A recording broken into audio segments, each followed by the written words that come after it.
J'adore jouer au ballon. J'ai attrapé un poisson. Eh, ça y est, il a un poisson. J'ai un poisson. Oh, c'est bien. Moi, j'ai les algues. Je sens qu'on va encore beaucoup s'amuser. Aujourd'hui, Majestic sur Birdemic, film sorti en 2010, considéré comme l'un des pires films de tous les temps par pas mal de gens. Mais bon, vous les connaissez. Comme d'habitude, ils doivent un petit peu exagérer. Non, bien sûr qu'ils exagèrent pas, c'est vraiment de la merde. Le film a été réalisé par James Nguyen, un réalisateur qu'on connaît tous, bien évidemment. Parce que oui, c'est-à-dire que ce que vous venez de voir, il y a bien une équipe derrière tout ça. Je vous jure, même moi pendant très longtemps j'ai cru que ce film c'était un délire entre potes, ou une sorte de projet étudiant, vous voyez. Mais non, c'est bien un film avec une équipe derrière. Un film qui nous raconte l'histoire du fabuleux Rod. Ou plutôt, on nous raconte son quotidien. Non, parce que limite ce film, on dirait un épisode de Franklin la tortue. Rod aimait pique-niquer avec ses amis et mettre de l'essence dans sa voiture. Il aime également pêcher et jouer au basket. Mais Rod marchait par terre avec un balai dans le cul. Je suis un acteur. 3 minutes. Vous avez tenu 3 minutes de film avant que je chante mon fameux Je suis un acteur. Et ça, les très longs plans qui nous montrent le quotidien des personnages, le réalisateur en est fan. Sauf que ça dessert directement le rythme du film, et ça lui apporte pas nécessairement grand chose. Je veux dire, qu'est-ce qu'on s'en branle qu'il fasse le plein ou qu'il soit bloqué dans les bouchons? C'était pas assez chiant dans la vraie vie? Fallait vraiment nous le mettre dans le film? Sincèrement, on va mettre les choses au clair tout de suite. Cet acteur, et sa manière de marcher là, c'est... sa carrière est foutue. Je ne lui prédis pas un grand avenir. Bonjour. Ok, c'est pas grave, c'était juste une petite erreur de la VF. Ça se reproduira plus. Ça va sûrement s'améliorer par la suite. Je vais vous laisser choisir. Ouais, non merci, on va regarder en VO. Ça doit être mieux. Ok, ça part donc sur un mixage audio à chier. Tant pis, on va rester sur la VF. Enfin, on va tenter de résister à la VF. Oh, allez, ça se voit comme le nez au milieu de la figure. Bonjour, je suis Jerry Owens, je travaille pour les accessoires du solaire. Pourquoi est-ce que tu parles comme ça? Tu es détestable, Jerry. Alors oui, d'accord, y a pas eu de VF officielle, c'est une VF amateur. Mais sérieux, est-ce que ça excuse ça? J'ai entendu dire que NCT va être racheté par Oracle. Enfin, je sais pas, refaites la prise. Mais j'avoue, leur intention est louable, d'autant qu'ils se sont fait chier à faire des musiques inédites, qui ne sont pas forcément bonnes. Ouais. Non mais comment vous voulez réussir à danser un slow là-dessus? Bref, Rod croise une femme qu'il trouve plutôt jolie, et s'empresse donc d'aller la rattraper. Ah, je suis mannequin de mode. C'est vrai que tu es très belle. Mode prédateur activé. Oui, c'est vrai, il manque un petit peu de subtilité. Mais en même temps, il a pas le meilleur des professeurs, le pire beauf. Les meufs adorent les voitures. Si tu veux voir sa culotte, tu ferais bien d'avoir une agréable et chaude Ferrari. J'adore ma Mustang. Elle a un moteur hybride. Elle fait 2 litres 8 au 100. On apprend finalement grâce à ce formidable. Que Rod est en réalité dans la vente. Et oui, enfin des informations sur le personnage principal qui, il faut le dire, nous intéresse énormément. J'ai chopé un gros poisson. Ah ouais? À combien était la vente? Ça dépasse 5 chiffres. Alors que Nathalie de son côté est mannequin. Le truc c'est qu'en nous montrant ce quotidien des personnages qu'on ne sacralise pas, bien au contraire. Ça, c'est ma fille. Oh bordel, mais même elle a l'air gênée. On comprend que le réalisateur veut que le spectateur s'identifie à eux. Mais sérieux, à quel moment vous voulez qu'on s'identifie à ça? La mer est si belle. Si le quotidien des personnages est certes naturel, ce n'est pas le cas des personnages en eux-mêmes, ils sont tout sauf naturels. Et en réalité, la première partie du film, c'est ça, suivre la relation amoureuse naissante de Nathalie et de Rod. Même si au final, ça se résume le plus souvent à Rod qui essaye de pécho Nathalie. Et pourquoi tu t'es décidé à faire de la vente? J'aime la vente. J'aime me beurrer la biscotte. Ça correspond à ma personnalité. J'ai commencé comme un développeur de logiciels. J'ai une licence en informatique. Ouais, pas mal. Mais est-ce que toi t'as fait ton pain à Tetris? Est-ce que toi t'as fini Sekiro? Est-ce que toi t'as passé le tutoriel de Cuphead?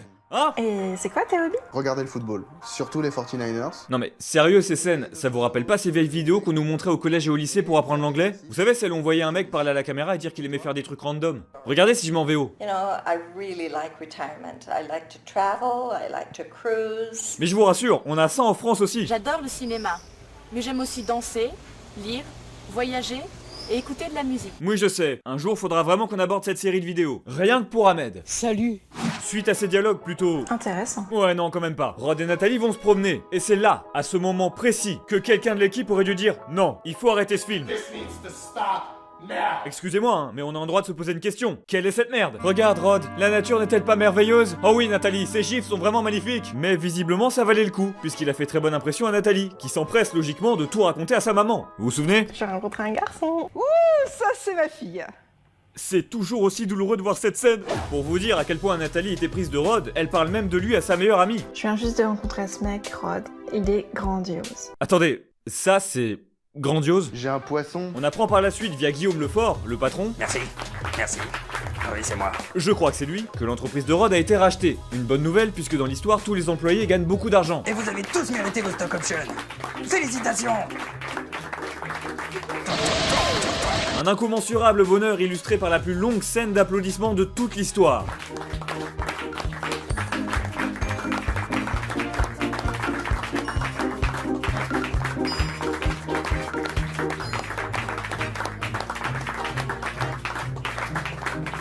Ah ouais, allez, vas-y, viens par là.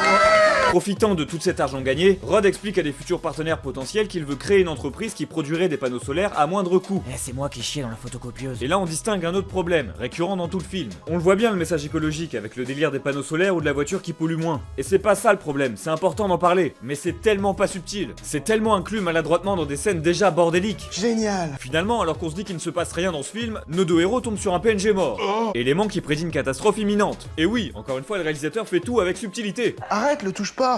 Il est peut-être infecté. Ah bah mon gars, je confirme, vu sa gueule, il doit clairement avoir 2 ou 3 sida. Et à votre avis, quel est leur réflexe suite à cette vision d'horreur? Hein? À votre avis? La peste! Tu es belle. Et c'est pendant ce moment qu'arrive l'élément perturbateur, après un fondu au noir aussi inattendu qu'inexplicable.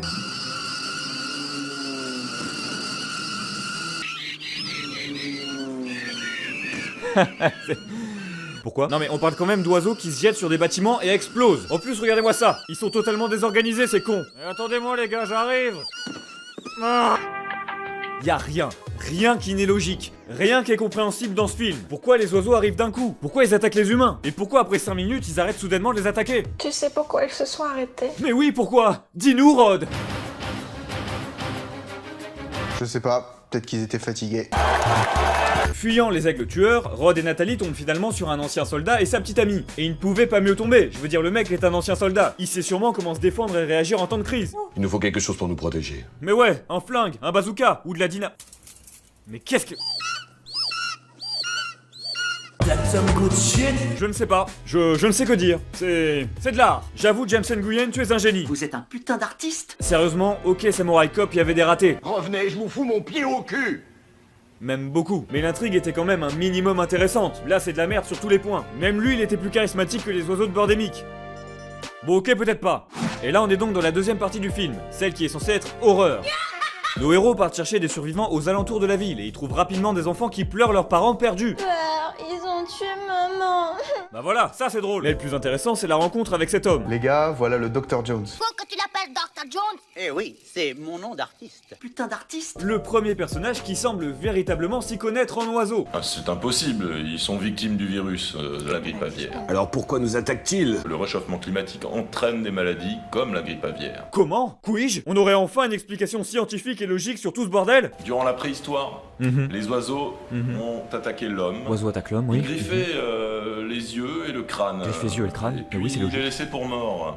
Et parce que les blessures étaient si graves, Oui. ils revenaient finir le travail. Mais oui, c'est évident, oui. Donc en fait, non. Comme d'habitude, c'était juste des explications à la mort mal cul pour encore nous foutre votre message écologique. Eh, le réchauffement climatique, c'est pas bien, hein, sinon il y a les oiseaux qui vous attaquent. Et ça fait mal. Alors attention, hein. Nos héros repartent finalement pour leur périple. Mais malheureusement arrive ce qui devait arriver. La triste mort de l'un des membres de la bande. Et croyez-moi, il y a beaucoup d'émotions. Où est Babette? Elle est en train de chier. Oh, ça vous voyez, c'est du dialogue. Michel Audiard à côté, c'est rien du tout. Elle est morte. Morte en chiant. Quelle mort de merde. Tuez-moi. Elle est morte. Qu'est-ce que tu sous-entends par elle est morte? Bah, elle sous-entend rien en fait, elle est morte. Putain, ils ont tué Babette. Espèce d'enfoiré. Notre trio, toujours accompagné des enfants, continue donc de chercher d'autres survivants. Allons les sauver. On peut pas, on a plus de place, on est trop nombreux. Ils ont tué Babette. Bah oui, maintenant vous avez une place en plus du coup. Putain. Ils font donc sortir les survivants du bus, alors qu'ils y étaient en sécurité. Les oiseaux en profitent donc pour dévoiler leur botte secrète, leur attaque ultime. Oui, chier de l'acide, tuant tout le monde au passage, avec une chorégraphie digne des plus grands, tous morts sur le ventre. Et visiblement, le énième fondu random leur a même laissé le temps de se retourner. Après leur mort. Oui, ce film c'est tellement un bordel. T'as l'impression il y a des acteurs, ils viennent de les prendre, sur le moment, tellement ils sont pas à l'aise. Regardez ce mec. L'attaque des airs, on a presque plus d'essence. Bon ok, à part la VF dégueulasse. Regardez sa gestuelle, il est mal à l'aise comme pas possible. On dirait... J'ai perdu mon carnet de correspondance, maîtresse. Quoi? 20 €? C'est un scandale. Ouais, bien dit Rod, rebelle-toi. C'est une arnaque. Tenez. Ah. Ok.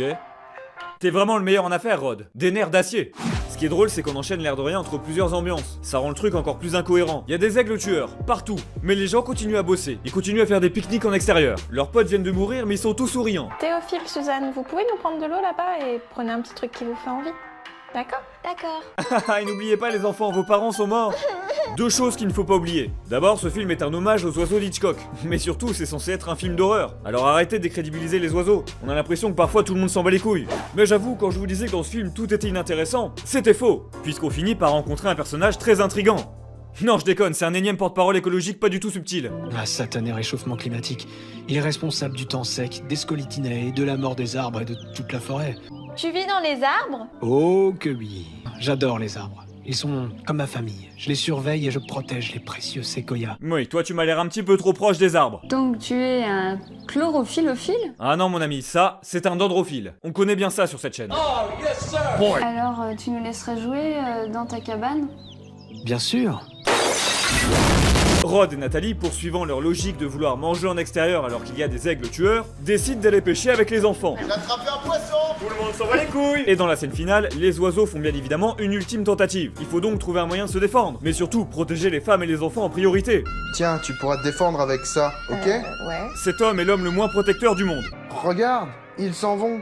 Quoi? Mais quoi? Pourquoi ils s'en vont d'un coup? Je me demande pourquoi ils ont arrêté d'attaquer. Mais oui, pourquoi?